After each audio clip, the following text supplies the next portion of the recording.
একটা দুইটা রাজনৈতিক দলই হচ্ছে সেটাকে বড় আকারে পালন করতে পারছে, বাকি দলগুলো হয়তো পারে নাই।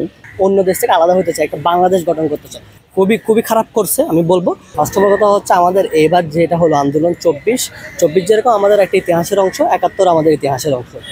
আপনি একটা জিনিসকে নেবেন আরেকটা জিনিসকে ফেলে দেবেন, এরকম তো হইতে পারে না। বা আপনি আজকেরটাকে নিচ্ছেন, কালকে দিনটাকে অ্যাকসেপ্ট করতেছেন না, এরকম কোনো অপশন থাকা আমার মনে হয় না উচিত। তো ওই কাজটা যারা করছে ওরা এটা খুবই খুবই খারাপ করছে আমি বলবো। এটা করা কখনো উচিত না। একজন বাঙালি হিসেবে আমরা 71কে কখনো হচ্ছে অস্বীকৃতি দিতে পারবো না। তো অনুযায়ী ওইটা ঠিক করা উচিত আই থিঙ্ক। আসলে দেখেন, আগে বা বলেন ফার্স্ট আর প্রেজেন্ট যেটা বলবো বলেন, এটা বিজয় দিবসটা একেবারে বলতে গেলে সবার জন্য বিজয়। এটা আওয়ামী লীগ, বিএনপি, জামাত, যে যে কারোর জন্য এটা বিজয় ছিল। 71 সালে তো এত দল ছিল না, 71 সালে বাঙালি ছিল আমরা সবাই।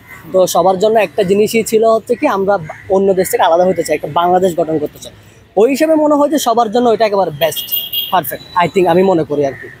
এখন আগে যেরকম ছিল উদযাপন, আমার মনে আমি যদি 2021-22 যেভাবে উদযাপন করছি, এখনও ঠিক ওই রকমভাবে উদযাপন করবো। আসলে বিজয় দিবসটা তো আমরা বাঙালি হিসাবে, জাতি হিসেবে আমাদের সবার, এটা তো কোনো দল বা মতের কোনো অনুষ্ঠান বা বিজয় না।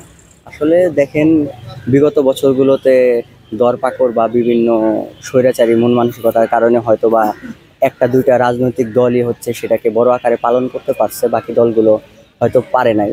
তো এখানে আসলে সামগ্রিকভাবে সকল দল মত নির্বিশেষে, যেহেতু আমাদের বিজয়টা, আমাদের 71-এ আমরা যখন যুদ্ধ করেছিলাম তখন তো আর কোনো নির্দিষ্ট দুইটা তিনটা বা স্পেসিফিক কোনো দল মিলে হচ্ছে লড়াইটা করে নাই। সবাই সর্বসাধারণ মিলে যেরকম সংগ্রামটা করেছিল, বিজয়টা যেমন সর্বসাধারণের, সেরকম বিজয়টা উদযাপন করার অধিকারটাও আসলে সর্বসাধারণ না। এটা যেহেতু আমাদের 71-এর চেতনার সাথে এবং আমাদের সংগ্রামের চেতনার সাথে যে বিষয়গুলো জড়িত, সেই বিষয়গুলো অবশ্যই আমার মনে হয় সংস্কার করা প্রয়োজন।